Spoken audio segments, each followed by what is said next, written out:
सर्व श्रोत्यांना मीरा इनामदारचा नमस्कार. श्रीयुत सोमनाथ केसकर लिखित रिया पब्लिकेशन्स द्वारा प्रकाशित सावरे रंगराची या संत मीराबाईंच्या जीवनचरित्रावर आधारित कादंबरीच्या अभिवाचनाचा आज 51वा भाग. भक्तीचे वृंदावन अन गोस्वामींचे गर्वहरण या 21व्या प्रकरणाची सुरुवात आज आपण करतो आहोत. मीरा मेडत्याहून निघाल्याची वार्ता राजकुमार जयमलच्या कानी आली. मात्र त्याला आता कळून चुकलं होतं की कितीही अर्जव केली तरी आपली भगिनी आता इथे थांबणार नव्हती. त्यातच त्याला गुप्तहेरांकरवी बातमी मिळाली होती की जोधपूरचे राणा मालदेव लवकरच सैन्याची जमवाजमव करून मेडत्यावर स्वारी करणार आहेत. आपले पिता राजा बिरमदेव त्याचीच तयारी करीत आहेत. भविष्यकाळातील या संकटाचा आपल्या प्रिय भगिनीवर काहीही परिणाम होऊ नये, तिच्या भक्तिरथात अडसर येऊ नये या कारणास्तव त्याने तिला मेडत्यामध्ये थांबण्याचा जास्ती हट्ट केला नाही. मात्र जोवर मीरा मेडत्यामधील मंदिरात निवासास होती तोवर तिच्या प्रत्येक सत्संगास तो न चुकता हजर असे. मीरेची अनेक पदं त्यानेही आत्मसात केली होती. आता तो देखील गोविंदाचं नित्यपूजन करू लागला होता. मीरा पुढच्या प्रवासास निघून गेल्यानंतरही त्याने मंदिरातील गोविंदाच्या भजन कीर्तनात कधी खंड पडू दिला नाही. मीरेचा जणू तोही एक भक्तच झाला होता. अशा प्रकारे अनेक जणांचा उद्धार करीत मीरा एक एक गाव ओलांडीत होती. चितोड सोडून काही मास उलटून गेले होते. राजपुताना आता केव्हाच मागे पडला होता. काही दिवसांच्या प्रवासानंतर मीरा भक्तांच्या मेळ्यासोबत उज्जैन नगरीत पोहोचली. या नगरीत अनेक मंदिरे होती, सुंदर सरोवरे होती. या निसर्ग सौंदर्याची अनुभूती घेत काही काळ तिनं तेथील मंदिरांमध्ये निवास करून सत्संग केला. अनेक साधूजनांच्या भेटी घेऊन मग पुढच्या प्रवासाला ती निघाली. तिला आता वृंदावन भेटीची आस लागली होती. तिचं हृदय तिला साथ देत होतं. चलो मन गंगा जमुना तीर, गंगा जमुना निर्मल पानी, शीतल होत शरीर. बंसी बजावत गावत कान्हो, संग लिया बलवीर. खमोर मुगुट पीतांबर सोहे, कुंडल झलकत हीर. मीरा के प्रभु गिरिधर नागर, चरण कमल पे सीर. आणि तो दिवस उजाडला. 2 मासांनंतर तिने व्रजभूमीत प्रवेश केला. भक्तांचा हा जथ्था जेव्हा यमुना तीरी आला तेव्हा मीरेची अवस्था गोमाता हंबरल्यावर वासरू जसं धावत येतं तशीच काहीशी झाली होती. तो यमुनेचा काठ, ते झुळझुळणारं नितळ पाणी, समोर तीरावरील दाटलेली ती कदंब वन, ती गवताळ कुर्ण, त्यात मुक्त विहार करणारे ते गोधन, सारं सारं डोळ्यात भरून घेत होती. गोकुळात गेल्यावर तर तिला स्वतःचं भानच उरलं नाही. तिने तिथली माती भाळावर लावली. तिनं तेथील झाडांना, वेलींना, फुलांना हात लावून विचारलं, आहे का ओळख? विसरलात का या ललितेला? मध्येच ती कृष्ण कृष्ण म्हणून वेड्यागत हाका मारे, तर धावत यमुनेच्या तीरावर जाई, पाण्यात पाय बुडवून बसे. ती काय बोलत होती कुणास काही कळत नव्हतं. मात्र निसर्ग आणि ती यात काहीतरी मुक्त संवाद होत होता आणि त्याची अनुभूती तिच्यासोबत असलेले सारे भाविक घेत होते. मीरा वृंदावनात आल्याची वार्ता लवकरच पूर्ण व्रजभूमीत वाऱ्यासारखी पसरली. अनेक जण तिच्याविषयी चौकशी करू लागले. साधू संतांच्या मेळ्यात राहणारी, भजन कीर्तन करणारी एक विधवा स्त्री जवळच्या चितोड नगराची कुलवधू आहे. एक राजकुमारी आहे. तिचे पिता, पती आणि श्वशूर सारेच युद्धात मारले गेले. ही मात्र कृष्णभक्तीमध्ये लीन होऊन भजन कीर्तन करीत इथवर पोहोचली आहे. अनेकांना तिच्या या हरिभक्तीबद्दल कुतूहल होतं, तर अनेकांना या गोष्टीचा विरोधही. व्रजभूमी अनेक साधू, महात्मा, योगी आणि ज्ञानी पुरुषांचे निवासस्थान होती. मात्र मीरा एक स्त्री होती. तिचं असं साधू संतांमध्ये वावरणं अनेकांना रुचलं नाही. त्यांनी उघड उघड तिचा विरोध सुरू केला. मात्र मीरेने कुणास जुमानलं नाही. तिच्यासाठी फक्त एकच नातं महत्त्वाचं होतं, ते म्हणजे तिचा परमसखा गोविंद. ती व्रजभूमीत त्याच्याच अस्तित्वाचा शोध घेत होती. ती गोकुळात जाऊन आली. तिने मथुरा पाहिली. तेथील गोशालेमध्ये तासनतास बसून त्या गोधनाकडे पाहात ती भूतकाळात हरवून जाई. भल्या पहाटे अजूनही काही गोप आपल्या गाई वासरांना घेऊन गोवर्धन पर्वताकडे निघत असत. अजूनही काही गोप सख्या यमुनेकडे घागरी घेऊन जाताना दिसत होत्या. त्यांच्याकडे पाहताना मीरेस का कुणास ठाऊक काही जुन्या गाठी उलगडल्याचा आभास होई. भल्या पहाटे उठून ती यमुनेच्या काठी जाऊन बसे. त्या निळ्याशार प्रवाही लाटेकडे एकटक पाहत बसे.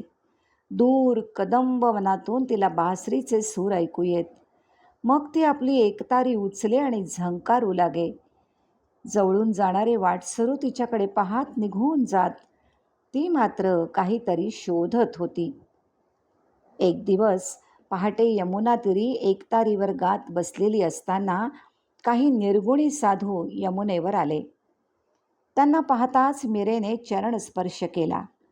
त्यातील एक वृद्ध साधू पुढे होऊन मीरेकडे पाहून म्हणाला, अजूनही तू या इथेच अडकली आहेस का पुत्री, तुझ्या गोविंदाचा शोध घेत?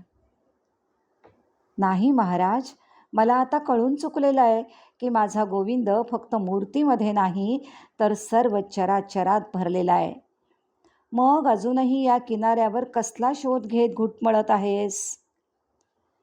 इथे येऊन गतकाळातील काहीतरी हरवल्यासारखं वाटत आहे. भूतकाळातील काही धागे मनास गुंतवून टाकत आहेत. तू स्वतःच भूतकाळातून इथे आली आहेस. आता मागे काय उरलंय याचा शोध घेत बसू नकोस ललिते. महाराज, मीरा त्या शब्दाने थरथरली. क्षणभर तिला वाटलं की माझ्या सखीचं नाव घेऊन हे साधू मला का संबोधत आहेत.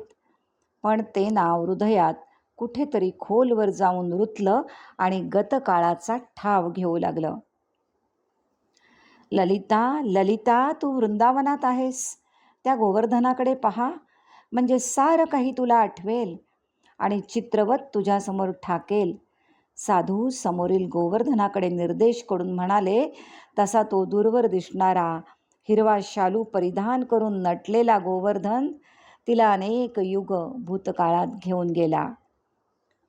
तिच्या कानी फक्त त्या निर्गुणी साधूचे शब्द पडत होते आणि ती गतकाळात स्वतःला पाहत होती. किती तपानंतर या भूमीत आली आहेस. तू त्या कान्हाची वृंदावनातील सखी गोपिका ललिता आहेस. अनेक युगांच्या प्रवासानंतर तू त्याच्यावरच्या निस्सीम प्रेमाचा परिपाक म्हणून इथे पुन्हा उतरली आहेस. स्वतःचा शोध घे. त्या गोविंदाच्या संकेतानुसार तुझं पुढचं कार्य चालूच ठेव. त्यांनी तिच्या मस्तकावर हात ठेवला आणि ते निघून गेले. त्यांचा एक एक शब्द मीरेच्या कानात संचारत होता. मीरा अजून वृंदावनातच हरवून गेली होती. गोपिका झाली होती. मीराबाई, मठात येताय ना? आज आपण दिवसभर या यमुनेच्या किनाऱ्यापाशीच बसून आहात. आता तिन्ही सांज होत आली. दिवसभर काही अन्न पाणी ग्रहण केलं नाहीत, म्हणूनच आपणास शोधत इथवर आले. कृपा करून आता मठात चला. सारेच भाविक आपली वाट पाहत आहेत. कुणा साध्वीच्या आवाजाने मीरा भानावर आली. तिने आजूबाजूस पाहिलं. समोर यमुनेचा काठ तसाच खळखळाट करीत होता. तिनं साध्वीकडे पाहून स्मित केलं आणि तिच्या मागे निघाली. तिची पावलं संथ गतीने पडत होती. यमुनेपासून दूर दूर जात होती. आत्ताच ती एका युगाचा प्रवास करून आली होती. तिला त्या साधूचे शब्द पुन्हा कानावर आले. किती तपांनंतर या भूमीत आली आहेस, त्याचा शोध घे आणि त्या गोपाळाच्या संकेतानुसार तुझं कार्य चालू ठेव. मठात येताच तिला भेटायला आलेले अनेक नगरवासी तिष्ठत बसलेले होते. त्यात काही स्त्रिया देखील होत्या. अनेक जण तिचे विचार ऐकण्यास आले होते, तर काही आपले विचार सांगण्यास. मात्र एक अडचण होती. तिथली भाषा वेगळी होती. लोकांची वेशभूषा वेगळी होती.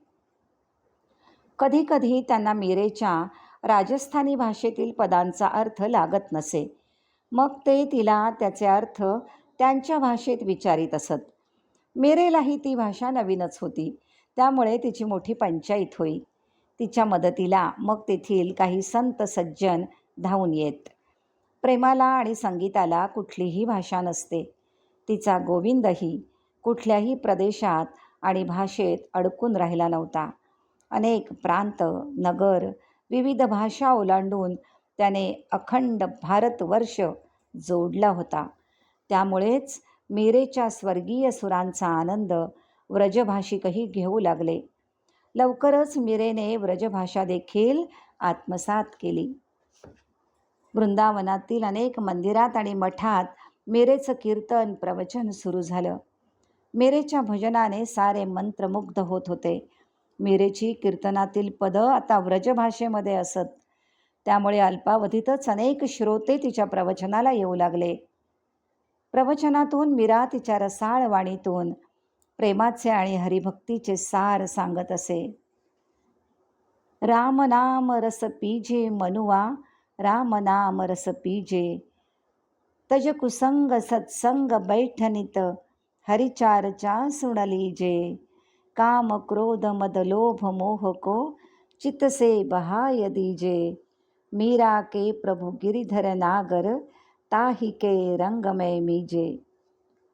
मीरा तिथल्या अनेक साधू विद्वानांना भेटत असे, त्यांच्याशी चर्चा करीत असे. भगवंताला भेटण्याचे अनेक मार्ग आहेत. ते सारे मार्ग शेवटी एकाच ठिकाणी जाऊन पोहोचतात आणि परमात्म्याचं मिलन घडवून आणतात, असे अनेक विचार ती मांडत असे. ती म्हणे, सामान्य भक्तांसाठी सगळ्यात सोपा मार्ग म्हणजे भक्तीचा आणि प्रेमाचा. गोविंदाने हेच आपल्या रासलीलेतून गोप आणि गोपिकांना शिकवलेलं आहे. वृंदावनात आल्यावर मीरेला समजलं की इथल्या एका मंदिरात श्री चैतन्य महाप्रभूंचे शिष्य रूप गोस्वामी आणि सनातन गोस्वामी निवास करतात. ती मेडत्याला असताना आजोबा दुदाजींकडून श्री चैतन्य महाप्रभूच्या कृष्णप्रेमाच्या अनेक सुरस कथा ऐकल्या होत्या. त्यांची कृष्णभक्ती अपूर्व होती, अथांग होती. वृंदावनात जाऊन या दोन महान कृष्णभक्तांची जरूर भेट घे, असा सल्ला तिच्या गुरुने देखील चितडहून निघताना तिला दिला होता. त्यामुळेच मीरेस त्यांना भेटण्याची तीव्र इच्छा होती. तिने मठातील काही संतांना हा विचार बोलून दाखवला. तसे ते गंभीर झाले. मीराबाई, आपला विचार रास्त आहे. या क्षणी त्यांच्या एवढे ज्ञानी पंडित या वृंदावनात सापडणार नाहीत. परंतु काय महाराज, काही अडचण? मीरेने प्रश्न केला. ते महात्मा कट्टर संन्याशी आणि ब्रह्मचारी आहेत. ते स्त्रियांचे मुख देखील पाहत नाहीत. तशी वेळ आलीच तर ते पडद्याच्या मागे राहतात. श्रोते हो, हे ऐकल्यावर मीरा काय बरं करेल आता, ते पाहूया पुढच्या भागात. सध्या इथे थांबू आणि पुढच्या भागात पुन्हा भेटू. धन्यवाद.